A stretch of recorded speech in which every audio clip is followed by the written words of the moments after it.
Unreal Tournament. You probably got a nostalgic buzz as soon as you heard those words, or maybe you've never played it and are just curious as to why this game is so special. Either way, you've most likely heard of it. I'm 314 Reactor, and this is Unreal Tournament, a retrospective. First, a bit of history. In 1998, Unreal was released to the world as a first-person shooter with one big uninterrupted story, amazing graphics, and a whole new way of experiencing a first-person shooter. It was critically acclaimed upon release, and was the birth of the incredible Unreal Engine, which looked groundbreaking for the time and remains ubiquitous to this very day.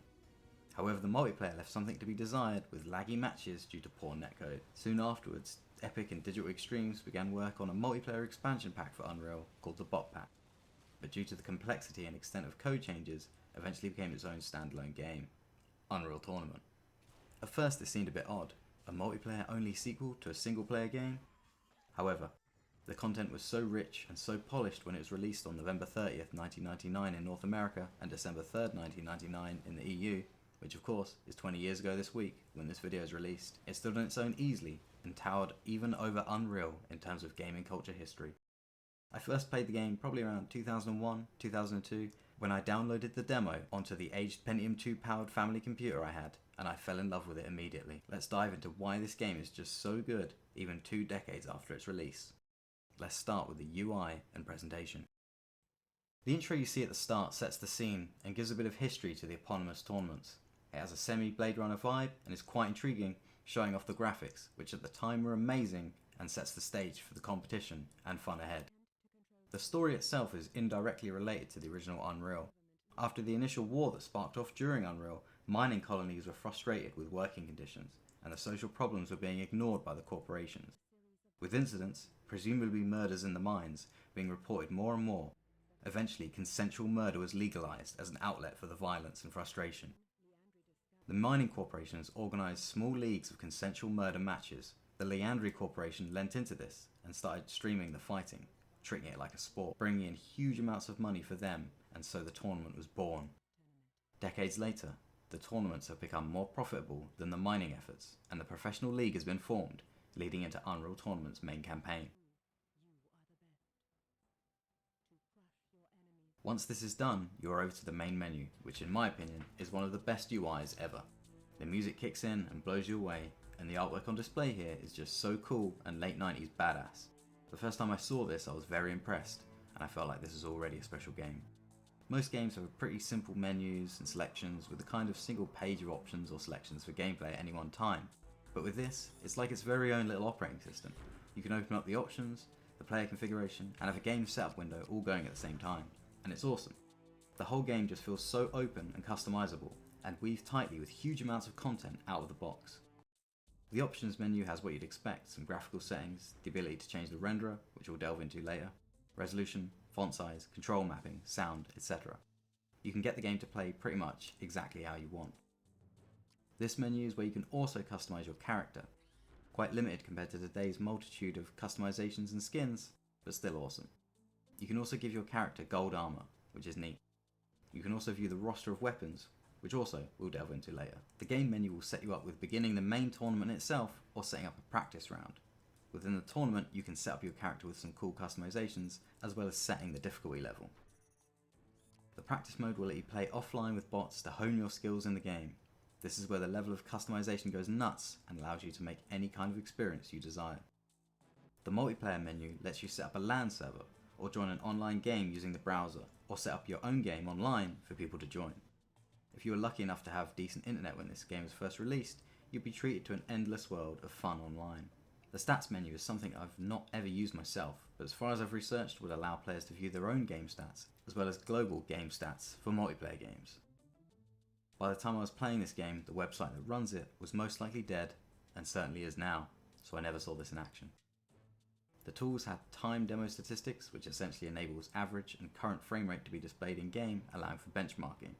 This is also where you can access the logs for the game engine to see what's happening as the game boots up and loads, and can be handy for diagnosing issues.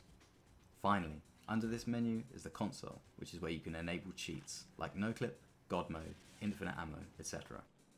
And also some deeper settings, such as more graphics and control settings. There are so many maps, mutators, and characters and weapons in this game, it's insane. So let's go beyond the UI and into the gameplay. There are 6 main game types across the instant action practice mode and the main tournament. Deathmatch. This is your standard all against all affair. Great fun and just mindless action that will keep you entertained for hours in spite of its simplicity. It's visceral, fun, fast and cathartic. The maps here are great fun with plenty of choice, from close quarters arenas to surreal galaxy scraper buildings in low gravity environments. Team Deathmatch. Essentially deathmatch but with teams. A little less mindless as you have to identify the enemy rather than just fragging every moving thing in sight. Still fun but with a bit of a cooperative element. This has the same map roster as DM, but the new team element certainly gives them a new angle. Capture the flag. Probably my second favourite game mode. Each team has a flag that you run into their base, take it and score by running over your flag to win. The maps here are just awesome, the main standouts being Facing Worlds and Lava Giant. Hours of fun to be had here, and it has a bit more strategy than Team Deathmatch. Assault. This is my favourite game mode for sure. This is where there are 2 teams and an objective, such as destroying certain points to capture a base. One team is on offense and one on defense, and then after a round, the teams are swapped. The maps here range from capturing a boat to running up a crazy beachhead in an almost hopeless battle, and even a speeding train where you have to run from car to car. It's awesome, and again, you can customize it to your heart's content. Domination. This is where there is a number of capture points on a map. Each team battles to control the areas on the map to gain points. Whoever ends the match with the most points wins. This game mode has its own set of maps, from a kind of oil rig all the way to an Egypt style map, a theme which in later games would be taken to the next level. This game mode is fun and has some extra strategy to it, while maintaining the fast paced killing, but the teams do have to play the objective rather than just kill each other. In my experience, this is the mode I've spent the least time with, but it's still fun and worth being weaved into the tapestry of Unreal content. Last Man Standing.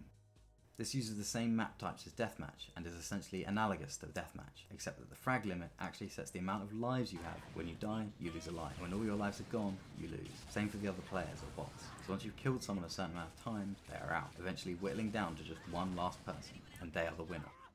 A fun game mode which you can configure to essentially be like a proto battle royale. There are 12 weapons and 1 utility in the game. Let's go through them. The Translocator. This is essentially a teleporter. You fire out a little disc with the main trigger, and then the alt trigger teleports you to the disc's location. This is a cool addition to the game and can be critical in advanced matches online. I've seen people online using this thing liking it as an extension of their being. Impact Hammer. The prime melee weapon. Primary fire will make the hammer fly out with a great sound of some sort of hydraulics or pneumatics as the hammer flies forward. You can hold the primary fire to charge up a more powerful shot, or use secondary to ping out smaller, faster, but less powerful hits. You can tell that this weapon was once meant for mining, given the aesthetics and functionality. Chainsaw. This is enabled via a mutator and replaces the impact hammer. It is very similar to the chainsaw in Doom. Primary fire revs it up and allows you to run into people and chop them up. Secondary swings the chainsaw and does more damage, but it's trickier to hit. Pretty fun, but not as original as the impact hammer. The Enforcer. You start off with this very 90s future pistol, very chunky and awesome. It has enough power to keep you in the game at the start. The primary fire is a normal shot with reasonable accuracy, and the secondary fire is a faster firing mode with less accuracy, and the character holds the gun sideways, which is so fun and awesome to use, and also quite funny. Double Enforcers. What's better than 1 Enforcer? 2 Enforcers. This is where the firepower is doubled, and the fun is also doubled. Firing 2 Enforcers, holding them to the side, and blasting enemies close range with bullets flying everywhere and the shell casings pinging out satisfyingly is great fun and ensures that the Enforcer doesn't end up totally useless even when other weapons are found. The Bio Rifle. This is one of the more funnier weapons, at least in my opinion. Primary flings out these toxic green blobs of goo which work as a kind of short-lived landmine. You can coat walls and floors with this stuff and it seeps down. Secondary, you can charge up a huge goop of this stuff which blats out everywhere. Yes, blats. It's so much fun and hilarious, especially with the funny notifications you get when someone has been taken out with one of these. Brilliant stuff. Shock Rifle. Hands down my favourite weapon in the game, as well as being one of my favourite FPS weapons of all time. It looks awesome, it sounds amazing, and there is a level of skill here that is insane if you can master it.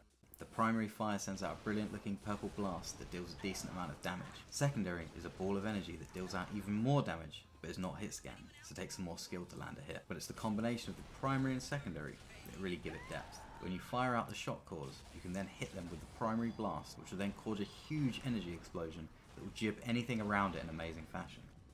It's difficult to set up and even harder to land the shot, but when you do it's immensely rewarding. I like this gun so much I made one in real life with an old Nerf blaster and an Arduino. Check out a link to that in the description. There is also a red version of this weapon called the Instajib rifle, which does huge amounts of damage. It kills all players instantly and turns them into mush. This is enabled via a mutator. This version lacks the secondary and tertiary fire, however. Pulse gun. A nice chunky weapon that fires out little plasma balls with primary and a long destructive beam of green energy with the secondary. Pretty decent for mid-range and has a decent punch in terms of sound effects and damage. It also has a cool Aliens Pulse Rifle style ammo readout on the side. The Ripper.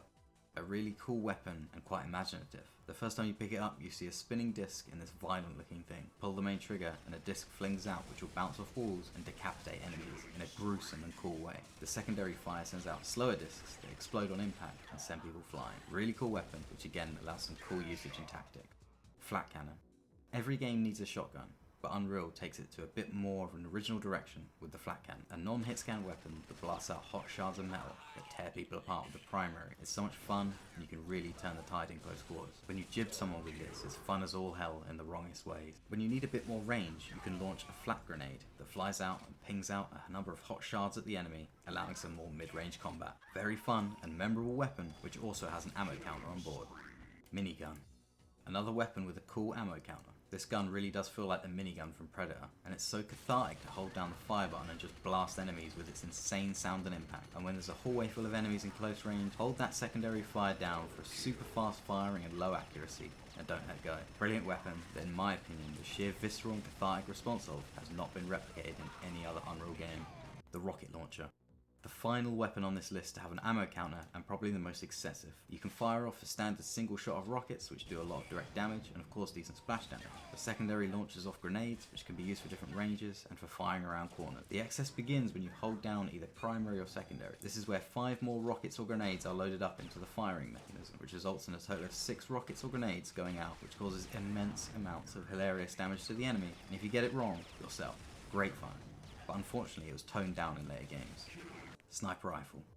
What essentially looks like a 20th century assault rifle with a scope on, this is a semi-automatic long-range rifle with great damage dealing capabilities. Main trigger is hit scan, high power and high accuracy. Secondary will use the scope to zoom in to an amazingly huge range, allowing you to headshot people from any range provided you have line of sight. This gun is amazing on maps like Facing World, where you can essentially just sit at the top and ping people away nicely and reasonably safely. Another weapon that was toned down in later games.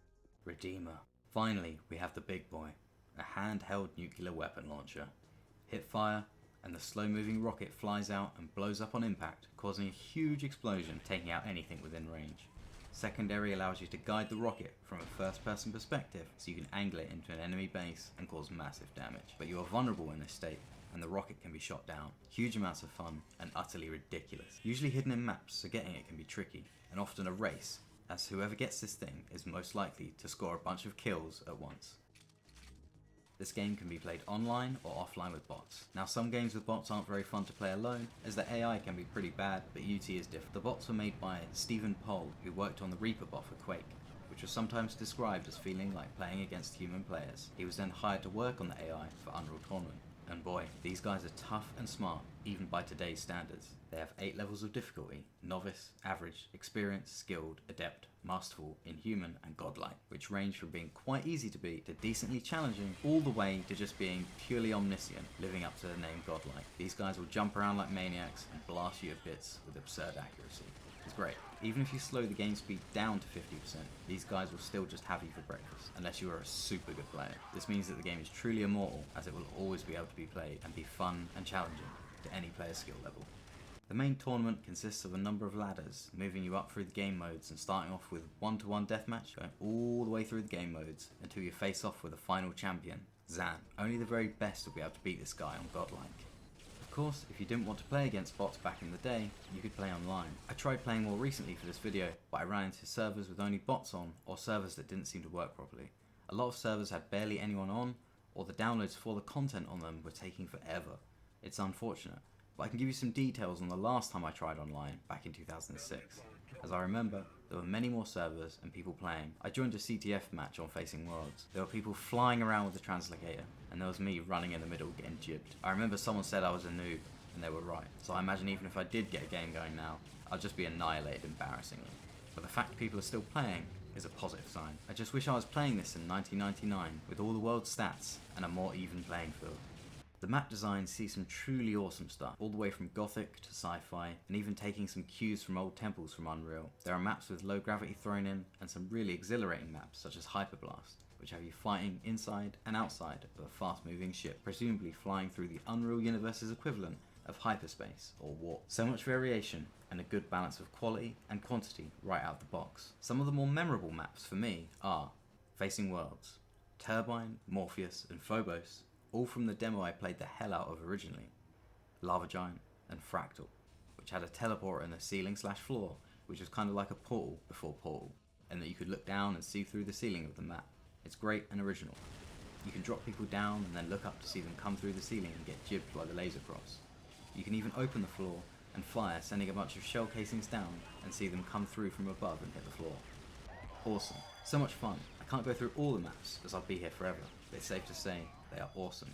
And even more were added in the 4 free bonus packs, and there are thousands of custom maps made by fans. The aforementioned 4 main content packs are DE Bonus Pack, created by Digital Extremes, the Epic Bonus Pack, created entirely by Epic Games, the Inox Bonus Pack, and lastly, the Bonus Pack 4, also called the Christmas Bonus Pack. Each of these added new skins, maps, and mutators, all for free. These added maps such as Hall of Giants, Orbital, and Facing Worlds too. Earlier I mentioned mutators and game speed. When setting up a match, you can add in gameplay modifiers called mutators. These allow you to change the gravity, make the game insta-kill, make only certain weapons spawn, and even make characters jump super high and players invisible. If you get a combination of these, you can make insane matches where you can jump across the entire map using low gravity alongside super jumping.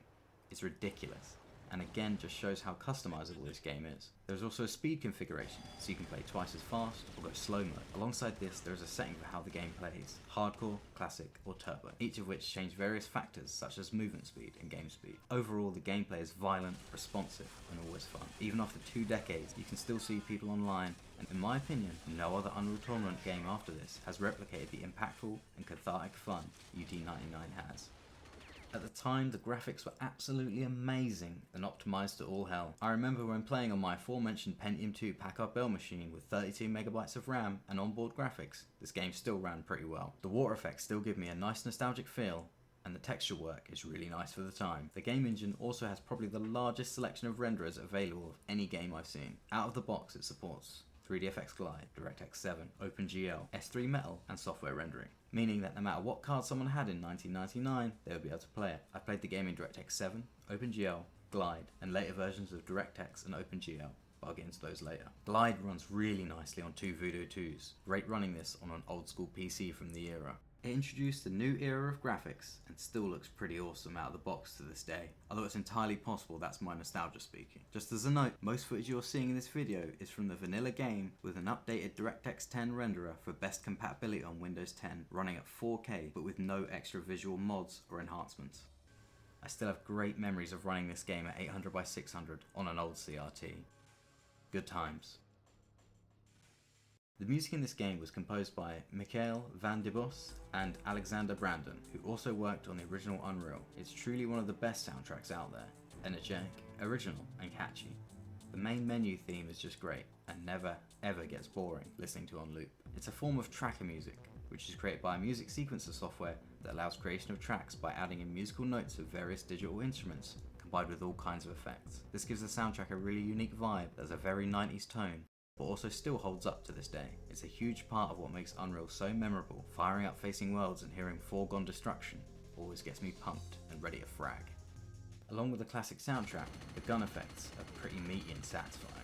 The minigun on max fire, and the explosions from rockets, and the Redeemer being especially crunchy. The bots in the game also taunt you with various random and funny statements. It's great, and helps give Unreal Tournament a distinct personality. Some of the bots' sayings are from films such as Let's Rock, from the character Vasquez in Aliens, but most are just random things such as Yeehaw and I just slaughtered that guy. Classic.